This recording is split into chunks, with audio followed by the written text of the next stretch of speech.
In this lecture, we will be looking at two early Japanese collections of poetry, the Manyoshu and the Kokinshu, and I think what we'll see is that while Japan borrowed a great deal from Chinese civilization and culture, it adapted what it adopted to make of it something uniquely Japanese.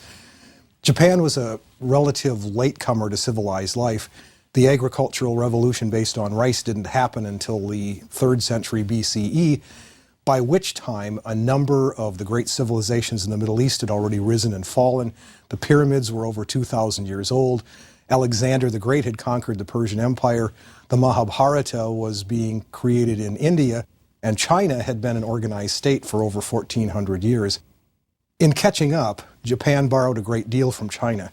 Confucianism and Taoism, theories of government, by the 7th and 8th century Buddhism, and even China's writing system, based on characters rather than an alphabet, which Japan adapted to its own language in the same way that the Hebrews and the Greeks had adapted the Phoenician alphabet, and then later the Romans were going to adapt the Greek alphabet and adapt it to their own language. So it's no surprise that the Manyoshu is the equivalent, the Japanese equivalent of the Chinese Book of Songs.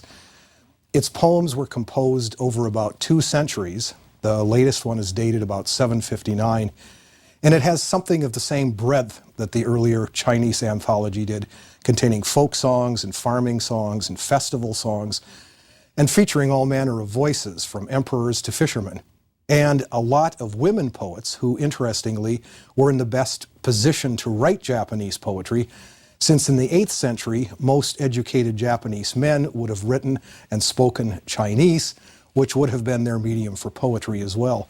Only people with relatively limited educations would have spoken Chinese or Japanese, and that in fact included most women. Interestingly, it's thought that one of the reasons there are so many love poems in early Japanese poetry is that the men who wrote poems to women would have had to have written them in Japanese, because that was the language of women. The Manyoshu, this early collection, contains 4,516 poems written by 400 poets whose names have come down to us, and there are, of course, hundreds of anonymous poems in the collection. They're divided into poems, the love poems, into elegies for the dead, mostly commemorating princes or princesses and high-level aristocrats, and then miscellaneous poems, which include everything else: travel poems, poems written for banquets, poems that retell legends, and on, all kinds of different sorts of poems. Like the Chinese, the Japanese divided their collection up into poems that were suitable for public occasions and poems that were suitable for private occasions. But having said that there are these similarities, there are some startling differences between Japanese and Chinese poetry as well. And most of those have to do with what we might come to think of or call as Japanese aesthetics. One of the best places to study classic Japanese aesthetics is a book by Yoshido Kenko, who was a 14th century Buddhist monk. And he wrote a book called, which in translation it's called Essays of Idleness. He wrote the book for his own pleasure, and so he didn't intend to publish it, and so it wasn't published until the 17th century. It has been translated by Donald Keene, who's an important scholar of Japanese literature, and Donald Keene actually has another book called The Pleasures of Japanese Literature, in which he starts the book by talking about Kenko's aesthetics. There are 4 items that he mentions in that introduction I think of particular use to us in understanding the Manyoshu and the Kokinshu, and so I want to kind of briefly summarize what he says in the first part of his The Pleasures of Japanese Literature. The first, he says, the first real important element in Japanese aesthetics is the power of suggestion, to suggest something rather than say it explicitly. He gives some examples. Cherry blossoms in bud, or cherry blossoms which have fallen to the ground, are to the Japanese far more interesting than cherry blossoms in full flower. The moon, when it rises and sets very briefly just before dawn, or a moon in crescent, is far more interesting than a full moon. Spring and fall are far more interesting seasons than summer or winter. And a love affair in its earliest stages, still at that point of yearning, or after it's over, is far more interesting than the time of consummation. So that's the first principle, the power of suggestion, the uses of suggestion. The second principle he mentions is one that he calls irregularity. And he says that Japanese aesthetics prefer asymmetry to symmetry whenever they can. A tea service that's a little bit lopsided or bumpy or with an occasional bald patch in the glaze is better than a perfect one. A perfect vase can actually ruin a flower arrangement, and of course the flower arrangement itself should be slightly asymmetrical. The third principle he mentions is that of simplicity. And he says for the Japanese, an empty room with a few personal items lying about is always preferable to a polished room full of possessions. Old pots are preferable to shiny new ones in the tea ceremony. Houses are better unpainted than painted. In fact, Keene mentions a British diplomat, Harold Nicolson, who went to Kyoto in the beginning of the 20th century. And Nicholson remarked that Kyoto looked like a town straight out of the American Wild West because none of the buildings were painted. Japanese cuisine, Keene notes, has less intense flavor than other Asian cuisines. Its spices are used sparingly, sauces and garlic hardly at all. The idea is to be able to distinguish subtle differences in taste. And it must go without saying that the odor of plum blossoms is preferable to the heavier scent of lilies. And the fourth principle that he mentions is the principle of perishability. Scroll wrappings that are destructible are preferable to sturdier ones. Old ones are preferable to new ones. Keene says that sometimes an old cracked pottery bowl is patched with gold so that the cracks show more. It shows both the number of hands through which this is passed, and it also is a reminder of the perishability of the bowl itself. Cherry blossoms are prized, he says, because they last such a short time, about 3 days. Other fruit blossoms last much longer, but that's what's wrong with them. He sort of summarizes this point in translating a passage from Kenko, and the passage is this. If man were never to fade away like the dews of Adashino, never to vanish like the smoke over Toribeyama, but lingered on forever in this world, how things would lose their power to move us. The most precious thing in life is its uncertainty.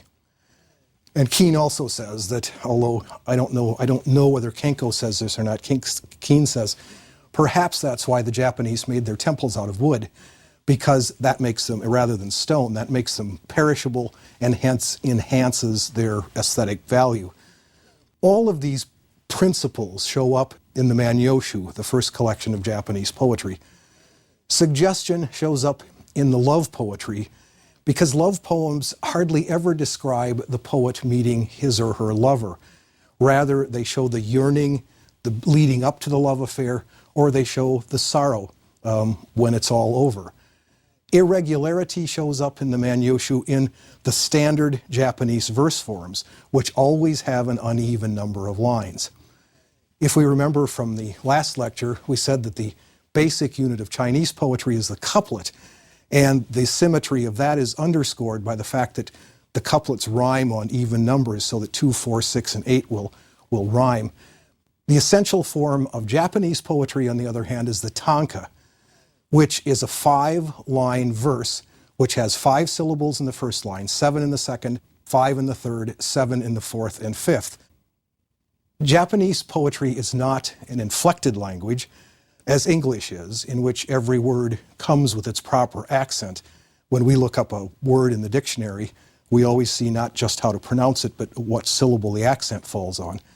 And Japanese words end on one of 5 vowel sounds, so that any 6 lines of poetry are inevitably going to rhyme on at least once during those 6 lines. So neither accent nor rhyme has ever been a part of the definition of Japanese poetry. Instead, poetry has been defined as alternate lines of more or less syllables, so that a tanka, as we said, has 5 lines of 5, 7, 5, 7, 7 syllables. The Manyoshu has some longer verse forms. That form was called the choka, but what the choka does is it simply alternates lines of 5, 7, 5, 7 for as long as it needs to, and then it concludes with 2 lines of 7 syllables each. But the choka died out fairly soon after the Manyoshu, and it yielded the field to the tanka. And when a new verse form was invented by the Japanese in the 17th century, the haiku, it was even shorter than the tanka. It has 5, 7, and 5 syllables, which, if we think about it, are the first 3 lines of the tanka. It's the tanka with the last 2 lines cut off. So that irregularity shows up very basically in Japanese poetry in the very verse forms themselves. Simplicity shows up in Japanese poetry in every aspect of the poetry. A tanka has 5 lines and 31 syllables to work with. A haiku, which is going to be invented in the 17th century, has 3 lines and 17 syllables, and that's as spare as the interior of a classic Japanese house or one of those gardens of raked sand which has 3 rocks asymmetrically placed about the garden. Perishability shows up in Japanese poetry in the themes of the poetry. They always focus on things that pass. A man looks in a mirror one day and is stunned to see that his hair, which was jet black just yesterday, is white as snow today. Cherry blossoms on a path in a garden is a perfect image for the passage of time, for the perishability of things. A love affair is over and will never be revived. A man walks down the street one day with a sword at his side, and a day later, a twinkling of an eye, he's walking down the street with a cane at his side. So these are some of the ways in which the principles that Keene says are some of the basic principles of Japanese aesthetics show up in these collections of poetry. 4,200 of the 4,500 poems in the Manyoshu are tanka, but since we'll get a chance to talk about them when we discuss the Kokinshu in a moment, let's take a brief look at one of the longer forms in the Manyoshu, the choka. The choka is an important form in the Manyoshu because most of the important ones, the best ones in Japanese judgment, were written by Kakinomoto Hitomaro, the most important poet of Japan's classical age. He is their Shakespeare, as Tu Fu is the Chinese Shakespeare. He was poet laureate for the court at the end of the 8th century, and he wrote quite a few public poems on the death of a prince or when the capital got moved somewhere. But he's best remembered for poems like the ones that are called number 220 to 222 in the anthology. The title of this poem, as it's given by Hideo Levy, is Poem Written by Kakinomoto Hitomaro Upon Seeing a Dead Man Lying Among the Rocks on the Island of Samine in Sanuki. The poem, because it's a choka, is a little long for us to do together here, so let me just give you a brief summary of it, and then you can watch for this one when you read these poems. It begins in praise of the island itself, which is a sacred place in Japan's creation story, and by repute, it's one of the most beautiful places in all of Japan. The poet has been shipwrecked the night before, and he comes to the island in a rowboat. And there, as his boat comes in, he sees a drowned man on the beach. His head is pillowed on the rocky shore. He would have noticed the man anyway, but his attention is heightened by the fact that he narrowly escaped drowning himself the night before, and that he thinks he might have been that man on the shore. And then he wonders whether the man's wife at home is waiting for him. And he says if he knew where she lived, he would go and tell her not to wait anymore. He puts 2 tanka at the end of the longer poem, and as envoys to the rest of the poem.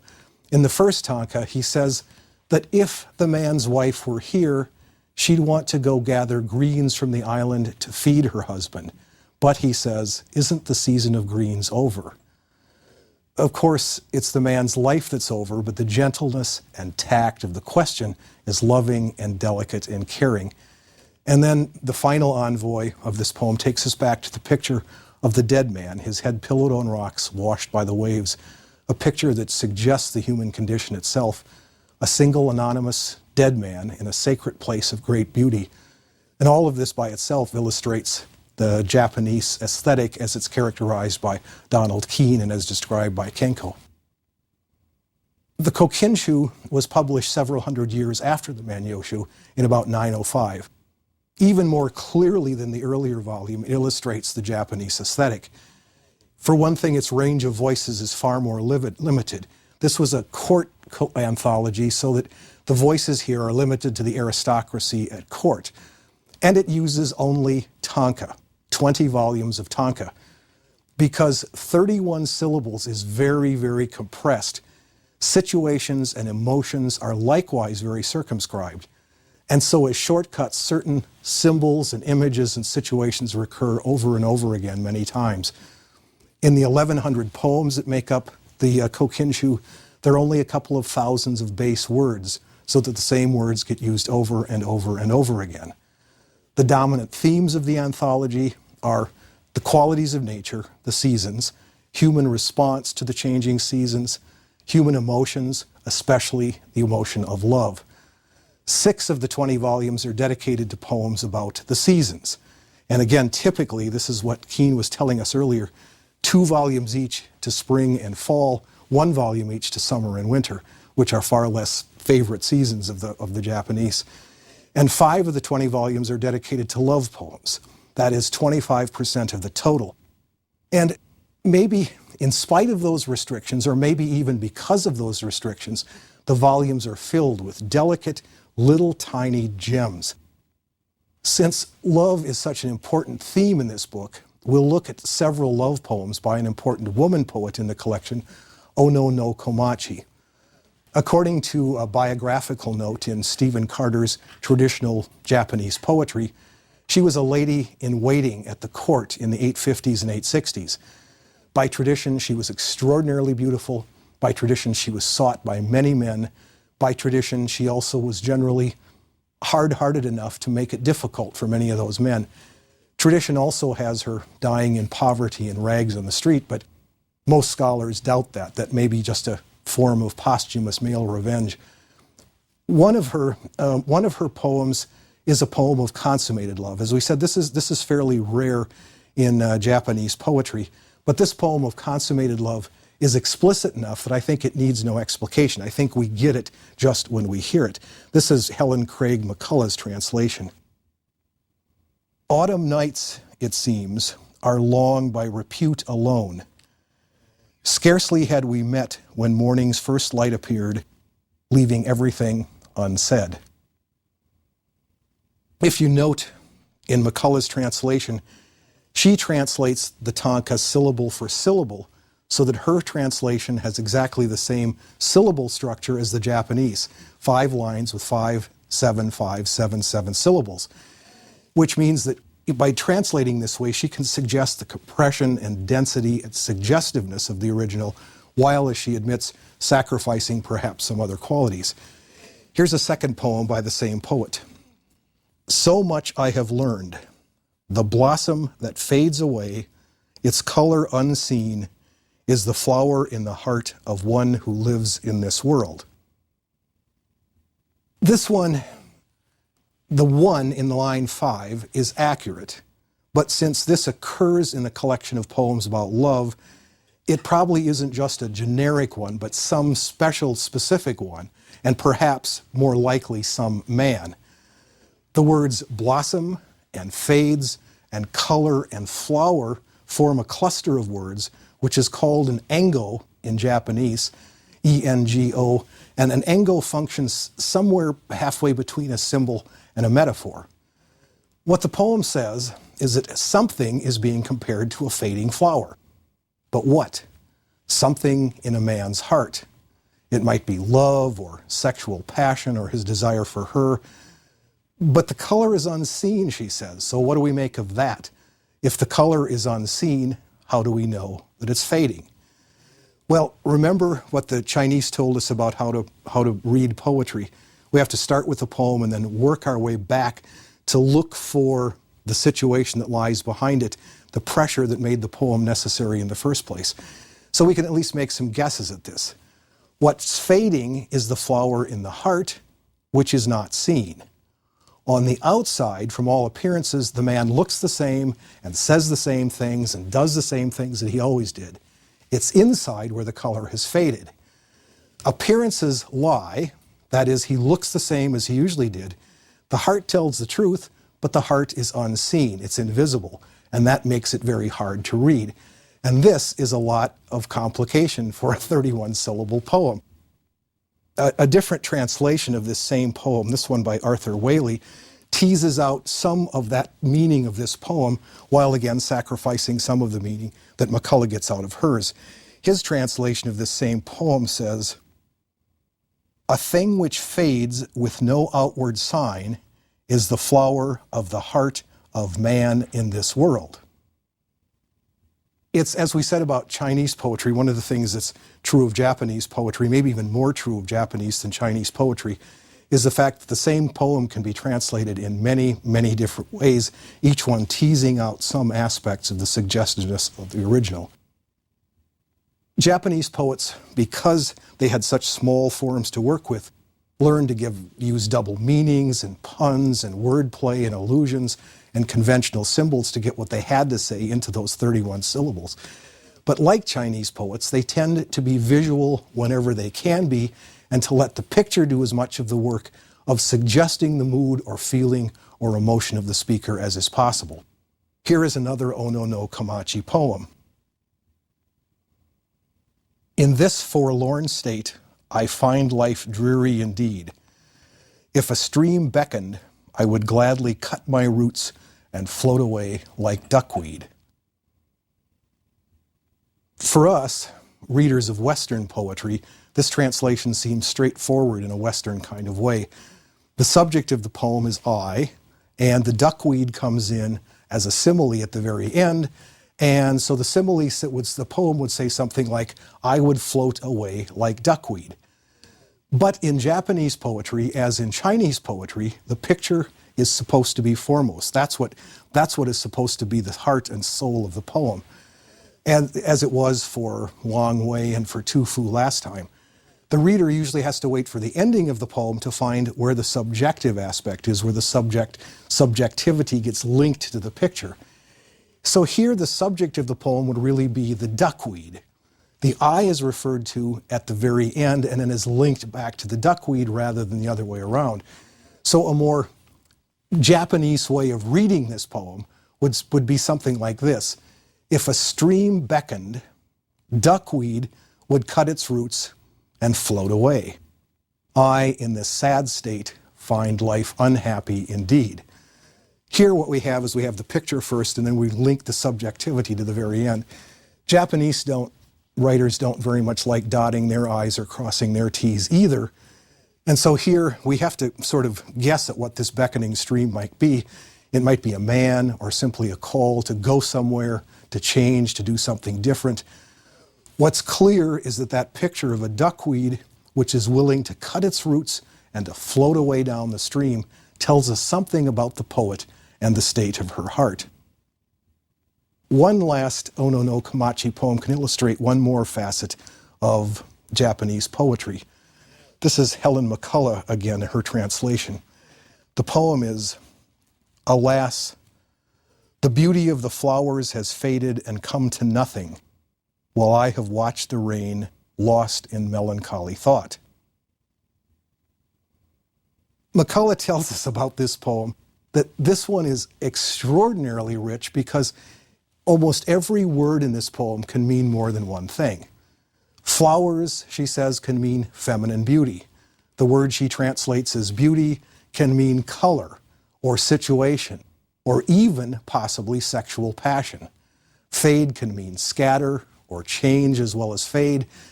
And that last phrase in the poem can either mean reign a long time or stare thoughtfully into space. Which means that, as she says, you can read this poem in two related but entirely different ways. The first way she suggests is this. You could say, alas, the flowers have blossomed unseen. The long rains have scattered them.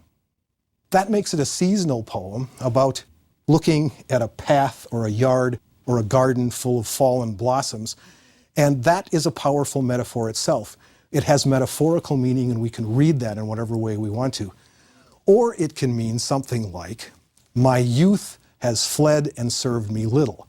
All the while I was distracted with my thoughts, suggesting that she had been unlucky in love and is partly responsible for that bad luck herself.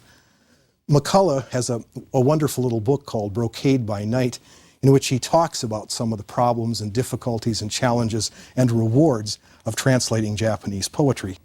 She's talking specifically about this poem, and this is what she says about translating this poem.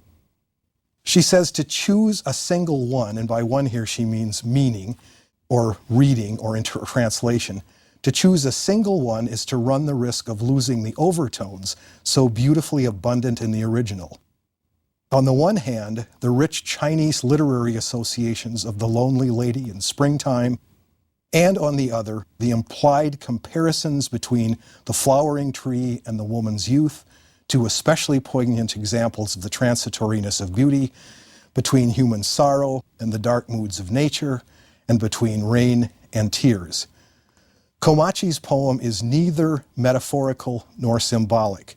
Rather, it is wordplay of the highest order, with almost every word functioning to some extent as an engo, and we must interpret it accordingly if we are to avoid violation of its artistic integrity. What this suggests, for those of us whose Japanese is less than fluent, is that perhaps the best way to read Japanese poetry is to find several translations of the same poem, and then to compare them and look at them to find the little nuances, the suggestions that are tucked away in each separate translation. We're reading separate translations not just to find our favorite one, although we can do that too if we want, but imaginatively to combine these translations to find as many nuances as we can. And the other thing to do when reading Japanese poetry is always to read very carefully the prefaces and the notes by the translators, who usually are very good about telling us about the choices they've made, how they went about deciding what aspects to stress, what their translations have tried to focus on, and what they had to leave out in order to make these choices. So, the Manyoshu and the Kokinshu give us our first look at the Japanese aesthetic. It will not be the last. Down the road, quite a ways, when we get to the fourth unit in this course, we will do a novel by Kawabata Yasunari called Snow Country. It's a novel of the 1930s. Kawabata was the first Japanese author, in fact, to be awarded the Nobel Prize. And at his Nobel Prize acceptance speech, he gave the audience a fairly detailed lecture about that same Japanese aesthetic. One listener who was at the Nobel Prize acceptance speech listening to it said, it was like being taken on a forced march through a blizzard of cherry blossoms. So we'll get back to this aesthetic again. It's going to be one that it isn't just operative in classical Japan, it's going to be operative throughout much of the rest of Japanese history. But long before we get there, we will also get to see in our next lecture how the Japanese aesthetic functions in what history has decided is probably the first real novel in history, Murasaki Shikibo's The Tale of Genji. It will introduce for us a new theme in our course, the rise and development of the novel, which once we get this started, we're going to be tracing throughout the rest of the course. But it will also return us to this issue of the Japanese aesthetic. Because as we said, in China, poetry could serve for so many functions. It could serve to open a delicate negotiation. It could serve to introduce you to people. It could serve to say things in a quotation that you would hesitate to say in your own voice. The same thing happened at the Japanese court, and poetry at the Japanese court will wind up being used in precisely the same kinds of ways. Since The Tale of Genji is a novel mostly about love and about relations between the genders, the poetry that is going to be used in The Tale of Genji will mostly be love poetry, and mostly it will be used as a way of communication between men and women in that poem, or in that novel. There are, in fact, quotations from 800 different poems in The Tale of Genji, most of them from the Kokinshu. And so for our next, in our next lecture, we will do something old, something we've visited before, and something brand new. The Japanese aesthetic, but this time how it translates into this new genre, which is only beginning here, but which will sooner or later take over most of literary history next time when we do Murasaki's The Tale of Genji.